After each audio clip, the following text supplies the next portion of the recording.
And joining me now is Jeh Johnson, former Secretary of Homeland Security during the Obama administration, also former General Counsel for the Defense Department. Secretary, thank you very much for being with us. Just wanted to ask your view of Donald Trump calling into these protests, continuing to, praise the insurrectionists. Well, let's call it what it is. He's validating the insurrectionist. He is basically saying, you're heroes, I stand by you. He even floated the idea of pardons for all of them if he should be reelected president again. He's validating the insurrectionist. And if I were his lawyer, and I'm not, never will be, but if I were his lawyer, I'd be saying to him, you are putting yourself in additional legal jeopardy by seeming to take the side of the insurrectionist, especially now that the Department of Justice seems to be expanding their January 6th investigation into those who were part of the broader conspiracy to submit fake electors and possibly those involved in inciting the insurrection. Let's talk about Mar-a-Lago and the search and what the search produced and the indications from the Justice Department that they may not even have it all yet. First of all, you dealt with, the PDB and the highest possible security on all kinds of levels in a number of your jobs. And just the idea that all of this was found in that storage area of the country club, if you will, in his personal office, some other documents elsewhere without categorization, 43 file folders marked classified that had nothing in them.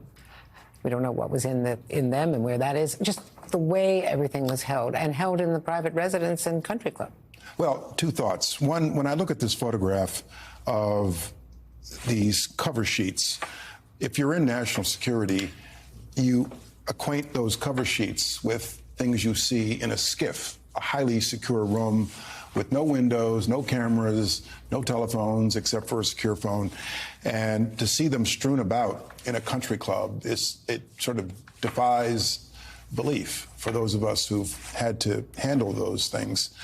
I think there is a legitimate question about whether or not the FBI finally now has it all. Who's to say that President Trump didn't give some of it away in the course of holding on to it at Mar-a-Lago for the last year and a half?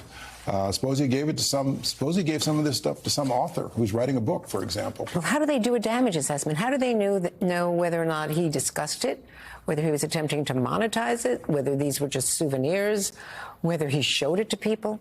How do you do that damage assessment without questioning the former president? That's a good question. And on the face of it, it would seem that you're limited to what's on the face of the documents without knowing who saw them, who might have tried to compromise Mar-a-Lago to get the documents.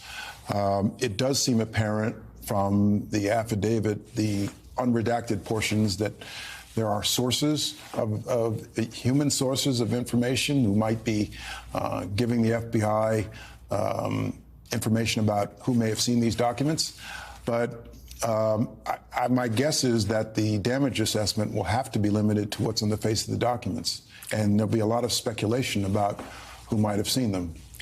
Well, how would this affect our allies in the so-called Five Eyes, the countries, including Great Britain, that we work with most closely, but others with whom we share our most sensitive intelligence and receive intelligence from them, like Israel and some of the other? The message to our allies is America cannot be trusted with our classified intelligence or their classified intelligence. Living in the national security world, we all rely very extensively on intelligence agencies of other friendly governments to gather our own intelligence. And I can tell you a number of times, if I could, if they were unclassified, where the classified information that we got from a foreign government really did help immeasurably with our own homeland security. So intel sharing among governments is vital. And this kind of event and some other events that occurred during the Trump presidency really do send the message that America cannot be trusted. Do you have concerns about delaying the investigation and/or the damage assessment because of this whole issue of an independent master, whoever he or she may turn out to be? Yes, I do, and it's unprecedented for a district judge to enjoin a criminal investigation. You know, criminal investigations very often are, it's a matter of time is of the essence. Before evidence goes cold, before a trail goes cold, before sources dry up, before people have second thoughts about talking to the government. There is an impact to having to stall a criminal investigation. I hope this judge appreciates that.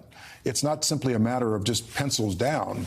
When you're in the middle of conducting a criminal investigation, it involves cultivating witnesses, cultivating sources while their memories are fresh. You can't just put it all on ice so easily.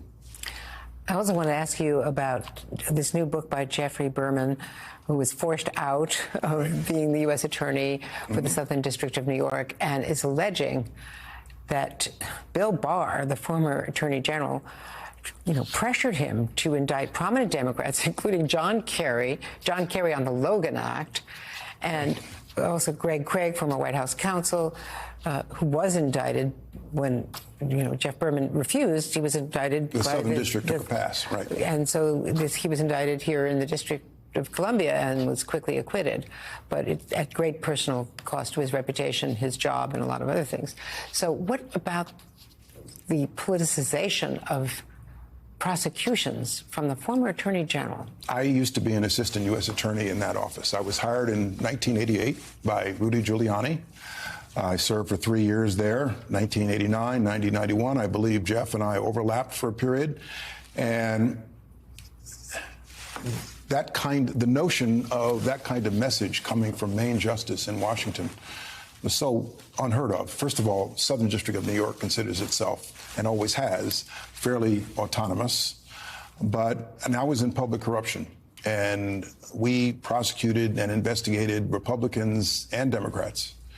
So the notion that there'd be some word on high to prosecute or indict a Democrat to sort of even the score is just so foreign to anyone who is a career prosecutor, who values and understands the job, the rule of law, and the legitimacy that a U.S. Attorney's Office has to have. Jeff seems to have done a good job of standing up to that kind of political pressure. Jeh Johnson, your perspective is so valuable. Thank you very much. Thank you.